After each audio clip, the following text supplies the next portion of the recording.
Hello guys, welcome to nostalgia. আপনারা সবাই কেমন আছেন?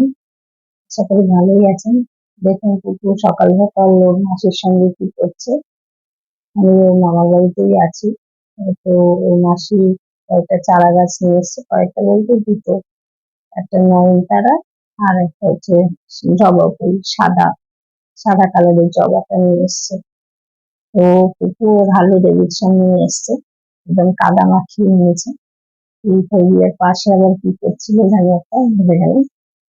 এই ফোবিয়াটার ভিডিও করলাম কারণ এটা খুব সুন্দর লাগছিল। আর হাড়িতে ফুটেছে গাছটা। তো অরিজিনাল কালারটা যদিও ক্যামেরায় আসেনি, অরিজিনাল কালারটা আরো ডিপ পিঙ্ক। তো খুব সুন্দর লাগছে। এখানে কিরকম একটা ফ্যাকাশে এসছে।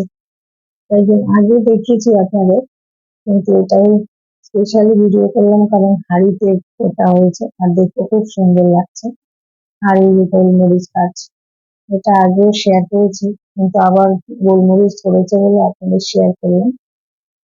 তো পুরো পান গাছের মতো একটা, যারা যারা দেখেননি গোলমরিচ গাছ তাদের জন্য আর একবার বললাম। আমাদের বাড়িতে আবার পান গাছও আছে, তাই একই রকম গুলিয়ে ফেলি গাছ পান আছে। তো দেখুন, তারপরে চলে যাবো আবার রান্নাঘরে কিচেনের ওখানে। কিচেনে আজকে শুধু লাল শাক আর পনির পটল দিয়ে রান্না হবে, তাই আস্তে আস্তে করছি। আপনাদের সঙ্গে অনেকদিন কোনো গল্প কিংবা ভিডিও শেয়ার করা হয় না, কারণ সেরকম সময় হয়ে ওঠে না। আর কুকুরটা এত বড় হচ্ছে আর বদমাশ হয়ে যাচ্ছে যে ওকে নিয়ে ব্যস্ত থাকতে হয় বাড়িতে থাকলে। আবার কলেজে খুলে গেছে 31 তারিখ থেকে।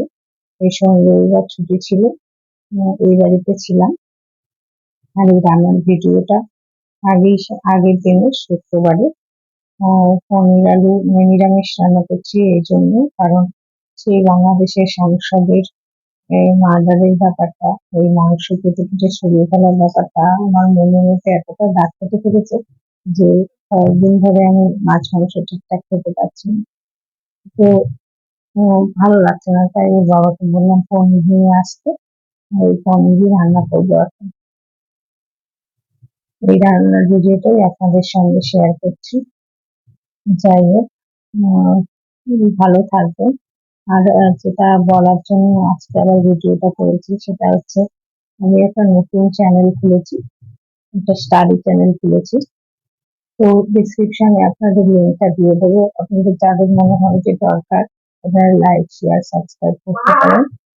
আর আমি হচ্ছে এই চ্যানেলটার একটা স্ক্রিনশট দিয়ে দিলাম, এরকম হবে চ্যানেলটা।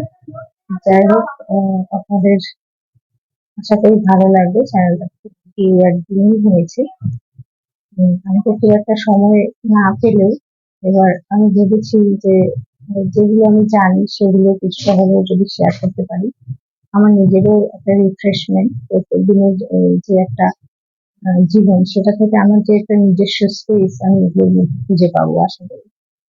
কারণ আমি এগুলোর মধ্যে অনেকটা সময় কাটিয়েছি। প্রিপারেশন পিরিয়ডে যেসব নোটস আমি তৈরি করেছিলাম, চেষ্টা করবো সেগুলোও শেয়ার করার।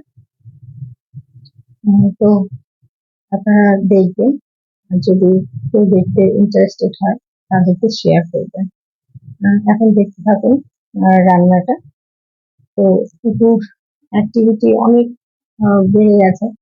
ও এত সব পাকা পাকা এখন কথা বলে যে, যেগুলো আপনাদের সঙ্গে শেয়ার করা হয়, কারণ আমি তো সবসময় ও যখন কিছু একটা করছে, তো সেখানে আমি ফোন নিয়ে থাকবো, তো রেকর্ড করবো, এরকম একটা হয় না। কারণ ওইটা ন্যাচারালি ওই জিনিসটা ভালো লাগে। সেখানে যদি আমি একটা ডিজিটাল কিছু নিয়ে আসি, সেটাকে উপভোগ করতে পারবো না। তাই সবকিছু আপনাদের সঙ্গে শেয়ার করা হয় না। আর এগুলো তো আমি ক্যামেরা সেট করবো, তারপরে কাজ করবো, তো সবসময় কাজটা হয়ে ওঠে না। তবুও আমি কি বলবো, এটা একটা হবিতে পরিণত হয়েছে। ভালো লাগে জানেন তো যে শেয়ার করতে। এখন দেখবেন সবার মধ্যে এরকম একটা টেন্ডেন্সি আছে, ফেসবুকে কোথাও গেলে ফেসবুকে ফটো দেবো, শেয়ার করবো, এরকম একটা থাকে সবার মধ্যে। আমার ঠিক ইউটিউবে ভিডিও দেওয়াটাও সেরকম একটা। আর এখন এই ভিডিওগুলো দেখি, তো পরে যখন দেখি তখন আমার খুব ভালো হবে। যাই হোক, ভালো থাকবেন।